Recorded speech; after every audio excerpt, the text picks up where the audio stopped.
Et pour nous donner plus d'éclaircissements sur ces nouvelles perspectives sanitaires, environnementales et d'investissement dans ce secteur très important, notamment celui qui est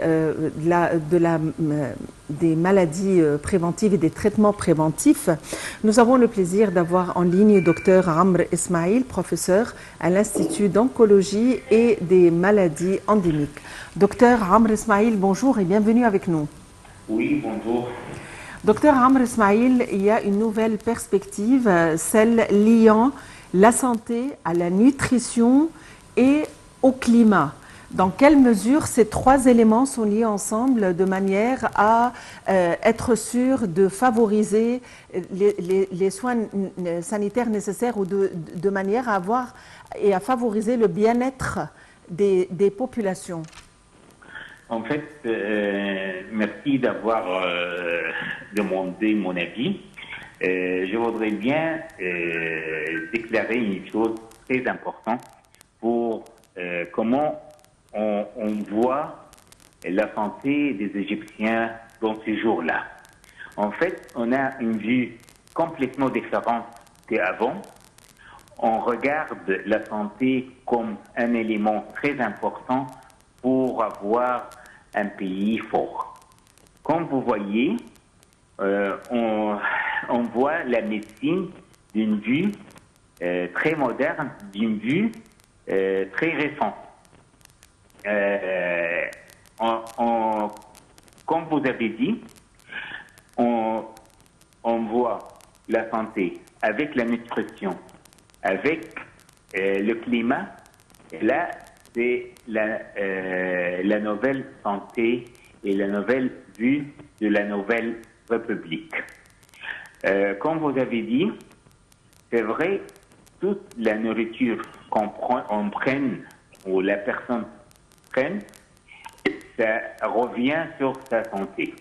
C'est pour ça, si on veut bien une personne forte, une nouvelle santé,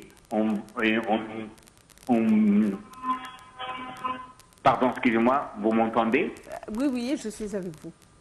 Donc, si on veut bien une personne forte, on doit bien regarder comment il mange et comment il vit pour avoir une santé propre. Docteur Amr Ismail, êtes-vous en ligne? Oui, je suis là. Oui. Donc, ces nouvelles perspectives sont liées ensemble et par conséquent, nous avons des projets d'investissement quant à ce propos. Et quels sont les éléments importants à favoriser de manière à parvenir à cet objectif? Comment peut-on réaliser cet objectif? Et là, ça revient plus d'efforts sur l'État et sur les personnels des équipes médicaux. Comment on va regarder par cette vue récente.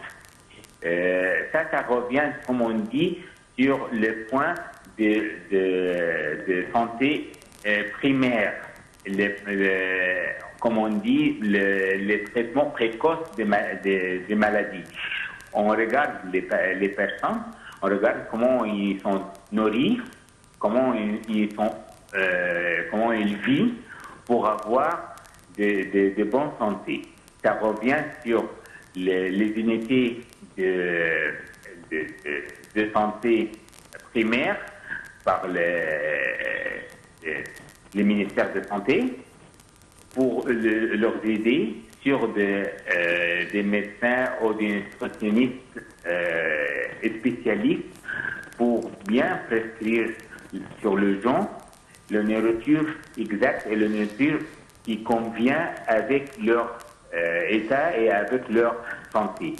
Des fois, on a des enfants qui ont besoin plus de nourriture sur un côté et les personnes âgées et les vieux qui ont besoin de nourriture d'autre côté.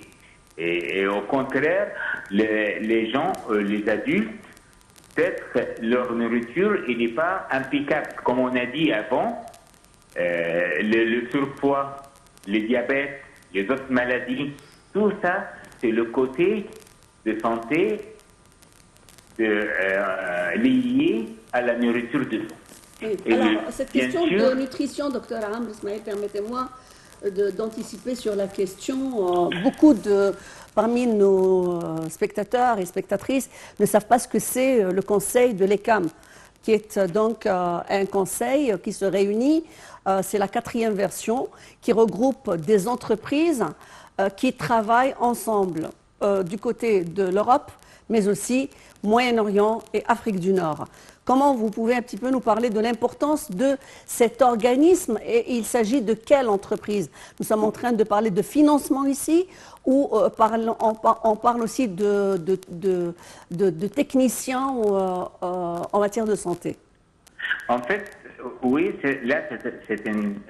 cette réunion-là, ça revient pour bien éduquer les gens, comment ils peuvent avoir de santé propre sur les 3 côtés, comme vous avez dit, la santé, la nourriture et le climat, qui tout convient ensemble.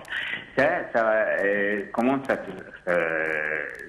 ça peut se faire sur le terrain par l'éducation et par ces organisations. Oui, ces méthodes, mais je parle de la structure. Qui va passer, les ONG qui vont passer, le ministère, l'État, tout ça, quoi. Parce qu'il y a la participation d'ENI, par exemple, qui est la grande société industrielle ENI, avec la participation de plusieurs structures étatiques qui concernent le secteur privé et le secteur public en matière d'hôpitaux. Parlez-nous un petit peu est-ce qu'on parle ici d'entreprises qui fabriquent quelque chose, qui fabriquent ces soins, ou on parle d'une entreprise médicale? Ça va venir sur les 2 secteurs, comme vous avez dit, le secteur public et le secteur privé. Et à mon avis, le secteur privé, ça va participer plus en plus pour mettre la main sur ce projet, parce que c'est un projet très important. Et peut-être cette réunion-là, ça mettre les points sur eux et ça va revenir par des choses impeccables sur la santé des Égyptiens.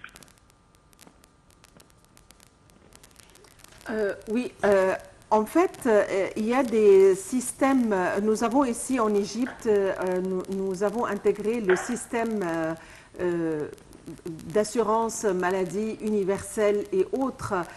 Comment peut-on, à travers ce système, intégrer ces 3 ou combiner ces 3 éléments de manière à être sûr que le patient n'est pas seulement traité, mais il a aussi le mode de vie, l'alimentation convenable et n'est pas affecté par le climat de manière à ce qu'il puisse aller de l'avant? C'est vrai qu'on a commencé il y a quelques années le système de santé moderne qui a tout compris, comme on dit. Et là, peut-être il n'est pas par toute l'Égypte, mais ça revient. Mais maintenant, on parle de ce système. Oui, ce système, on peut appliquer sur 7 points, cette puissance pour intégrer les nutritionnistes et les gens qui travaillent dans le social pour bien équilibrer sur les gens comment ils peuvent être nourris comme il faut, comment ils peuvent régler la nourriture avec le climat, avec la santé pour avoir un Égyptien ou une Égyptienne de bon commis. Oui, alors docteur Amr Ismail, notre ministre de la Population et de la Santé, docteur Khaled Abdel Faghfar, avait parlé justement de l'importance de cette coordination et a dit que l'Égypte s'est engagée à fournir de meilleurs soins et de recevoir aussi de l'investissement, et l'investissement important, et jusqu'à 2050 pour, justement, je le cite, pour améliorer les infrastructures sanitaires et médicales. L'Égypte a été prisée, je veux dire, ce point de vue a été rapporté par les médias européens comme étant un des exemples majeurs de ce conseil de l'ECAM. Votre commentaire? Écoutez, c'est vrai, monsieur le ministre, il a déclaré, et c'est vrai, il y a un chemin pour l'Égypte à marcher. Ce chemin-là, ça va prendre beaucoup de temps, oui, mais en fait, le but, c'est d'avoir une santé et un service médical comme il faut. Un service médical qui assure des bonnes santé, des bons traitements pour les gens et quand même pour les traitements précoces et pour découvrir les malades qui sont cachés, les maladies qui sont cachées et pour les traiter avant d'avoir des complications.